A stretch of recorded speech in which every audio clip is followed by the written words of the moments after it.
আজকের গুরুত্বপূর্ণ জাতীয় এবং আঞ্চলিক সংবাদে সবাইকে জানাই স্বাগতম। আজকের সন্ধ্যার বিশেষ খবর হলো বিজেপি উপনির্বাচনে ধাক্কা খেতেই কমল পেট্রোল ডিজেলের দাম, পুরোপুরি হারালে আরও কমবে। বিজেপিকে আক্রমণ করে একথাই বললেন শিবসেনা সাংসদ সঞ্জয় রাউত। দেশ জুড়ে ডেঙ্গু আতঙ্ক, 9 রাজ্যে বিশেষজ্ঞ দল পাঠাল কেন্দ্র। শিলচরে স্পার্কি কোম্পানির নকল কাপড় বিক্রির অভিযোগে শেষ পর্যন্ত প্রকাশ গৌতমকে জেলে পাঠালো আদালত। আলোর উৎসবে সম্প্রীতি সৌহার্দ্যের বার্তা, দীপাবলিতে মিষ্টি বিনিময় ভারত পাকিস্তানের বিএসএফ জওয়ানদের। পৃথক বরাকের দাবি উত্থাপনকারীদের বিরুদ্ধে ব্যবস্থা নিন, মুখ্যমন্ত্রীকে চিঠি মাতৃভাষা সুরক্ষা সমিতির। গ্রামোন্নয়নের নামে হরির লুট কাচাড়ে, কোটি কোটি টাকা হাফিস, বদলির নির্দেশের পরও কার অঙ্গুলি হেলনে 4 সহকারী বাস্তুকার বহাল তবিয়তে। এবং সর্বশেষ খবরটি হলো অরুণাচলে ঢুকে আস্ত একটা গ্রাম বানিয়ে ফেলেছে চীন, মার্কিন প্রতিরক্ষা মন্ত্রকের রিপোর্টে চাঞ্চল্য। দর্শক, এতক্ষণ শুনছিলেন সংবাদ শিরোনাম, এখন শুনুন সংবাদের বিস্তারিত। পেট্রোলের দাম যদি লিটার পিছু 50 টাকায় নামাতে চান তাহলে বিজেপিকে হারান। বৃহস্পতিবার বিজেপিকে আক্রমণ করে একথাই বললেন শিবসেনা সাংসদ সঞ্জয় রাউত। উল্লেখ্য, বুধবার পেট্রোল এবং ডিজেলে আবগারি শুল্ক লিটার পিছু যথাক্রমে 5 ও 10 টাকা কমানো হয়। এই প্রসঙ্গে শিবসেনা সাংসদ জানান, উপনির্বাচনে বিজেপির ভরাডুবির পর কেন্দ্র পেট্রোলের দাম লিটার পিছু 5 টাকা কমিয়েছে।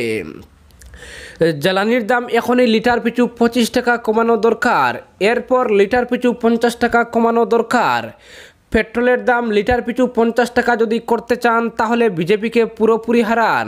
একই সঙ্গে তিনি জানান, যেভাবে জিনিসপত্রের দাম বেড়েছে এই পরিস্থিতিতে উৎসব পালনের মতো মানুষের কোনো মানসিকতাই নেই। উল্লেখ্য, সম্প্রতি বিধানসভা উপনির্বাচনে হিমাচল প্রদেশের 4টি কেন্দ্রেই অর্থাৎ 3টি বিধানসভা এবং 1টি লোকসভা আসনে বিজেপি পরাজিত হয়েছে। দাদরা ও নগর হাভেলি লোকসভা কেন্দ্রে উপনির্বাচনেও বিজেপি পরাজিত হয়েছে। পাশাপাশি বাংলার 4টি বিধানসভা কেন্দ্রে বিজেপির পরাজয় হয়েছে। ফল প্রকাশিত হওয়ার পরই লিটার পিছু পেট্রোলের দাম 5 টাকা কমানো হয়, ডিজেলের দাম লিটার পিছু 10 টাকা কমানো হয়। মহারাষ্ট্রে বিজেপির বিরোধিতা করে ক্ষমতায় আসীন রয়েছে শিবসেনা, কংগ্রেস ও এনসিপির জোট। অপরদিকে করোনা আবহেই দেশ জুড়ে আতঙ্ক ছড়াতে শুরু করেছে ডেঙ্গু। মশাবাহিত এই রোগের প্রকোপ বেড়েছে বেশ কয়েকটি রাজ্যে। এবার তাই পরিস্থিতি খতিয়ে দেখতে দ্রুত বিশেষজ্ঞ দল পাঠালো কেন্দ্র। 9টি রাজ্য ও কেন্দ্রশাসিত অঞ্চলে এই দল পাঠানো হয়েছে। হরিয়ানা, পাঞ্জাব, কেরল, রাজস্থান, তামিলনাড়ু, উত্তরপ্রদেশ, উত্তরাখণ্ড, দিল্লি এবং জম্মু ও কাশ্মীরে পাঠানো হয়েছে বিশেষজ্ঞ দল। এই রাজ্য ও কেন্দ্রশাসিত অঞ্চলগুলিতে ডেঙ্গুর সংক্রমণ ব্যাপক হারে বাড়তে শুরু করেছে, তার ফলে উদ্বিগ্ন কেন্দ্র। জানা গিয়েছে, কেন্দ্রের পাঠানো বিশেষজ্ঞ দলগুলি সংশ্লিষ্ট রাজ্যগুলিতে গিয়ে সেখানকার স্বাস্থ্য দফতরগুলিতে জনস্বাস্থ্য বিষয়ক নানা গাইডেন্স দেবে। ওই দলে থাকছে national centre for ডিসিজ control and national vector borne ডিসিজ control প্রোগ্রামের আধিকারিকরা। প্রায় বছর দুয়েক করোনার দাপটে কিছুটা আড়ালেই যেন রয়ে গিয়েছে ডেঙ্গু, ম্যালেরিয়ার মতো অসুখ, কিন্তু সম্প্রতি রাজধানী দিল্লিতে হু হু করে সংক্রমণ বাড়ার খবর পাওয়া গিয়েছিল। অক্টোবরে সেখানে আক্রান্ত হয়েছেন 1200 জন, যা 1 মাসের নিরিখে গত 4 বছরের সর্বোচ্চ। সেই সঙ্গে আরও বেশ কয়েকটি রাজ্যের সংক্রমণ বাড়তে থাকায় স্বাভাবিকভাবেই বেড়েছে উদ্বেগ। এদিকে কেবল ডেঙ্গু নয়, ম্যালেরিয়া, চিকুনগুনিয়ার মতো রোগও বেড়েছে। মশাবাহিত এই রোগগুলিকে নিয়ে ক্রমশই বাড়ছে দুশ্চিন্তা। অপরদিকে নকল কাপড় বিক্রির অভিযোগে প্রকাশ গৌতমকে জেলে পাঠালো আদালত। স্পার্কি কোম্পানির নকল কাপড় বিক্রির অভিযোগে শেষ পর্যন্ত জেলে যেতে হলো শিলচর সারদামণি স্টোর ও প্রকাশ অ্যান্ড কোম্পানির 2 কর্মকর্তাকে। মঙ্গলবার রাতে কাপড়ের ব্যবসা প্রতিষ্ঠান দুটিতে অভিযান চালায় শিলচর সদর থানার পুলিশ।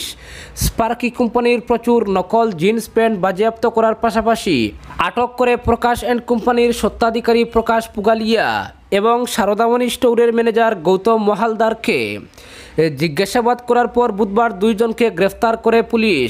ধৃতদের আদালতে পেশ করার পর জেলে পাঠানো হয়। শিলচর শহরে কয়েকটি কাপড়ের ব্যবসা প্রতিষ্ঠানে দেশের নামী কাপড় প্রস্তুতকারী স্পার্কি কোম্পানির নকল জিন্স প্যান্ট, শার্ট ও অন্যান্য পোশাক বিক্রির তথ্য পেয়েছিল কোম্পানির দিল্লি মুখ্য কার্যালয়। এরপর কদিন আগে কোম্পানির একটি দল শিলচরে এসে গোপনে অনুসন্ধান চালায়। ওই সময় সংশ্লিষ্ট কাপড়ের দোকান থেকে স্পার্কি কোম্পানির নকল জিন্স প্যান্ট সহ অন্যান্য পোশাক বিক্রির তথ্য হাতে আসে কোম্পানির প্রতিনিধিদের। ব্যাপারটি তারা জানান মুখ্য কার্যালয়ে। কোম্পানির নির্দেশে মঙ্গলবার শিলচর সদর থানায় এজাহার দায়ের করেন কোম্পানির কর্মকর্তা যুগল কিশোর আহুজা। এজাহারের ভিত্তিতে টাউন ব্রাঞ্চের পুলিশ মামলা নথিভুক্ত করে শুরু হয় তদন্ত। যুগল কিশোর আহুজাকে সঙ্গে নিয়ে টিএসআই সঞ্জীব নাথের নেতৃত্বে মঙ্গলবার রাতে পুলিশ অভিযান চালায় শহরের দুই বস্ত্র বিক্রি প্রতিষ্ঠান সেন্ট্রাল রোডের সারদামণি স্টোর ও ফাটক বাজারের প্রকাশ অ্যান্ড কোম্পানিতে। অভিযানের সময় প্রকাশ থেকে 135টি এবং সারদামণি স্টোর থেকে 18টি স্পার্কি কোম্পানির নকল জিন্স প্যান্ট বাজেয়াপ্ত করা হয়। আটক করে থানায় নিয়ে আসা হয় প্রকাশ পুগালিয়া ও গৌতম মহালদারকে। রাতভর পুলিশ ধৃতদের জেরা করে। মামলার তদন্তকারী আধিকারিক নীলাম সঞ্জীব নাথ জানান, জেরার সময় নকল কাপড় বিক্রির প্রমাণ পাওয়া যায়। তারপর গ্রেফতার করা হয় তাদের। আগামীতে শহরের আরও কয়েকটি ব্যবসা প্রতিষ্ঠানে নকল সামগ্রীর বিরুদ্ধে পুলিশ অভিযান চালাবে বলেও জানান তিনি। এদিকে প্রকাশ পুগালিয়া ও গৌতম মহালদারকে রাতে থানায় তুলে আনার পরই ধৃতদের ছেড়ে দেওয়ার জন্য নানাভাবে পুলিশের উপর চাপ সৃষ্টি করা হয়, যদিও পুলিশ সায় দেয়নি। বুধবারও থানা চত্বরে ভিড় করেন শহরের নামিদামি বেশ কয়েকজন ব্যবসায়ী। থানায় দেখা যায় হিন্দিভাষী একজন প্রাক্তন বিধায়ককেও।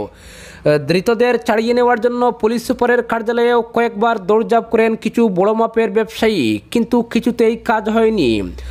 অবশেষে জেলেই যেতে হয় গৌতম ও পুগালিয়াকে। উল্লেখ্য, এর আগে ডুপ্লিকেট ল্যাকমি কোম্পানির প্রসাধন সামগ্রী বিক্রির অভিযোগে ফাটক বাজারের দুইজন ব্যবসায়ীকেও গ্রেফতার করে জেলে পাঠিয়েছে পুলিশ।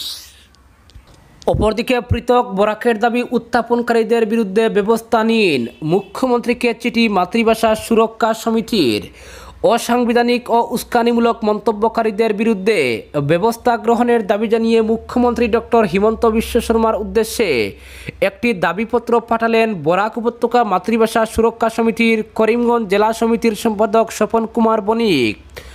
তার চিঠিতে উল্লেখ করা হয়েছে, বিশিষ্ট লেখক ডক্টর নগেন শইকিয়া ডক্টর ধীরাজ চক্রবর্তীর বরাক উপত্যকাকে পৃথক করার সপক্ষে যে মন্তব্য করেছেন তা সম্পূর্ণ অসাংবিধানিক ও অযৌক্তিক। অন্যদিকে শিপাঝাড়ের বিধায়ক ডক্টর পরমানন্দ রাজবংশী অসমীয়া ভাষা শিক্ষাকে বাধ্যতামূলক করার পক্ষে যে মন্তব্য করেছেন তারও নিন্দা জানানো হয়েছে ওই চিঠিতে। তার উস্কানিমূলক মন্তব্য বরাক ও ব্রহ্মপুত্র উপত্যকার মধ্যে বিদ্বেষভাবের সৃষ্টি করবে বলে জানিয়েছেন জেলা সম্পাদক। তিনি উল্লেখ করেছেন, চরমপন্থীদের দৌরাত্বের কারণে বাংলা ভাষার উপর আগ্রাসন বারবার নেমে এসেছে বরাক উপত্যকার নাগরিকদের উপর। মাতৃভাষা রক্ষায় 14 শহীদকে আত্মাহুতি দিতে হয়েছে। 1961, 72, 86 সালের গণ আন্দোলনের ইতিহাস পরমানন্দ রাজবংশীর মতো নেতাদের ভালো করে অধ্যয়ন করা উচিত বলে তিনি জানিয়েছেন চিঠিতে। রাষ্ট্রের ভাষানীতি ও ভাষা আইনকে বুড়ো আঙ্গুল দেখিয়ে এই ধরনের বক্তব্য দেওয়ার ধৃষ্টতা দেখানোর জন্য সরকারের উচিত রাজবংশী সহ অন্যদের বিরুদ্ধে আইনি ব্যবস্থা নেওয়া। বরাক উপত্যকার জনগণের জন্য একাংশ অসমীয়াদের অপচেষ্টা অসাংবিধানিক ও গণতন্ত্র বিরোধী। সমিতি মনে করে, যারা অন্যের ভাষা ও সংস্কৃতিকে শ্রদ্ধা জানাতে নারাজ তারা নিজের নিজস্ব ভাষা ও সংস্কৃতির বিকাশে কখনো সফল হতে পারবেন না। রাজ্যের বৃহত্তর স্বার্থে এই ধরনের প্রচেষ্টাকারীদের বিরুদ্ধে প্রশাসনিক স্তরে পদক্ষেপ নেওয়ার দাবি রাখা হয়েছে মুখ্যমন্ত্রীর কাছে। অপরদিকে আলোর উৎসবে সৌহার্দ্যের বার্তা। দীপাবলি উপলক্ষে মিষ্টি বিতরণ করলেন ভারত পাকিস্তানের বিএসএফ জওয়ানরা। পিটিআই সূত্রে খবর, গতকাল গুজরাট ও রাজস্থান সীমান্তে বর্ডার সিকিউরিটি ফোর্সের জওয়ানরা দীপাবলিতে শুভেচ্ছা জানান, একে অপরকে মিষ্টি খাওয়ান। ইতিমধ্যে প্রকাশ্যে এসেছে সেই ফটো। গুজরাটের সীমান্ত রক্ষা বাহিনীর পক্ষ থেকে একটি বিবৃতিও জারি করা হয়েছে, যেখানে দেখা যাচ্ছে পাকিস্তানের সীমান্ত রক্ষা বাহিনীর জওয়ানরা মিষ্টি খাইয়ে দিচ্ছেন। এছাড়াও পাঞ্জাবের আটারি সীমান্তে পাকিস্তান রেঞ্জার্সের সঙ্গে বিএসএফ কর্মীদের মিষ্টি এবং দীপাবলির শুভেচ্ছা বিনিময় করতে দেখা যায়।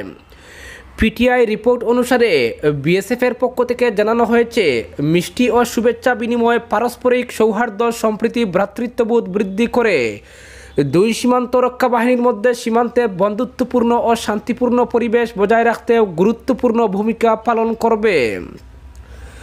গতকাল জম্মু কাশ্মীরের নৌসেরা সেক্টরে সেনা জওয়ানদের সঙ্গে দীপাবলি পালন করেন প্রধানমন্ত্রী। প্রথমে নিহত সেনাদের প্রতি শ্রদ্ধা জ্ঞাপন করেন নরেন্দ্র মোদী। পরিবার পরিজন ছেড়ে দেশকে রক্ষা করার জন্য উৎসবের দিনগুলিতেও কর্তব্যে অবিচল ভারতীয় সেনা বাহিনীর মনোবল বাড়াতেই তাদের সঙ্গে দীপাবলি পালন করেন প্রধানমন্ত্রী। এদিন সেনা পোশাকে সজ্জিত প্রধানমন্ত্রী নিজ হাতে জওয়ানদের মিষ্টি খাওয়ান। অপরদিকে অরুণাচলে ঢুকে আস্ত একটা গ্রাম বানিয়ে ফেলেছে চীন। মার্কিন প্রতিরক্ষা মন্ত্রকের রিপোর্টে চাঞ্চল্য, ফের চীনা আগ্রাসন। অরুণাচলের সীমান্তে আস্ত একটা গ্রাম বানিয়ে ফেলেছে চীন। মার্কিন প্রতিরক্ষা মন্ত্রকের রিপোর্টে উঠে এলো এমনই এক চাঞ্চল্যকর তথ্য। আমেরিকার আশঙ্কা, এ নিয়ে ফের একবার ভারত চীন দুই দেশের সম্পর্কের অবনতি হতে পারে। জো বাইডেন প্রশাসনের প্রতিরক্ষা মন্ত্রকের বার্ষিক রিপোর্টে চীনের সামরিক প্রস্তুতি ও ভূমি আগ্রাসন নিয়ে বিস্তৃত ব্যাখ্যা দেওয়া হয়েছে। দ্রুত মার্কিন কংগ্রেসে জমা পড়বে সেই রিপোর্ট। সেখানে অরুণাচলে চীনের গ্রাম তৈরির বিষয়টি উল্লেখ করা হয়েছে। তবে শুধুমাত্র ভারতের জমিতে নয়, তিব্বতের অংশ দখল করে নেওয়ার চেষ্টা করছে বেজিং, এমন অভিযোগও করেছে মার্কিন প্রতিরক্ষা মন্ত্রক।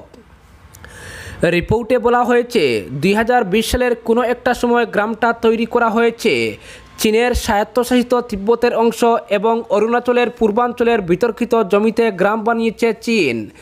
গ্রামটিতে অন্তত 100টি বাড়ি রয়েছে। রিপোর্ট অনুযায়ী অসামরিক কাজেই ব্যবহার হচ্ছে গ্রামটি। সারিচু নদীর তীরে অরুণাচলের সুবনশিরি জেলার একটি অংশে গ্রামটি বানিয়েছে চীন। সূত্রের খবর, এখনও সেখানে উন্নয়নের কাজ চলছে। জানা গিয়েছে এই অঞ্চলে বহুদিন ধরেই চীনের একটি চেকপোস্ট ছিল। এবার সামরিক সজ্জা ছেড়ে চীনের সরাসরি অসামরিক গ্রাম তৈরি বেশ তাৎপর্যপূর্ণ। সূত্রের খবর, কয়েকদিন আগে অরুণাচল প্রদেশের তাওয়াং সেক্টরে প্রকৃত নিয়ন্ত্রণ রেখার অত্যন্ত কাছাকাছি চলে আসে চীনা ফৌজের একটি বাহিনী। তবে ভারতের সতর্করক্ষীরা তাদের আটকে দেয়। ফলে আবারও মুখোমুখি চলে আসে দুই দেশের ফৌজ। ক্রমে উত্তপ্ত হয়ে উঠে পরিস্থিতি। শুরু হয় বাকবিতণ্ডা, যা ধাক্কাধাক্কি পর্যন্ত গড়ায়। গত সপ্তাহে হওয়া এই সংঘাত চলে বেশ কয়েক ঘন্টা, কিন্তু সঠিক সময়ে স্থানীয় কমান্ডারদের হস্তক্ষেপে আপাতত পরিস্থিতি নিয়ন্ত্রণে এসেছে। জানা গিয়েছে এই ঘটনায় কোনো ভারতীয় সৈনিক আহত হননি। আজকের বিশেষ সংবাদ এখানেই সমাপ্ত।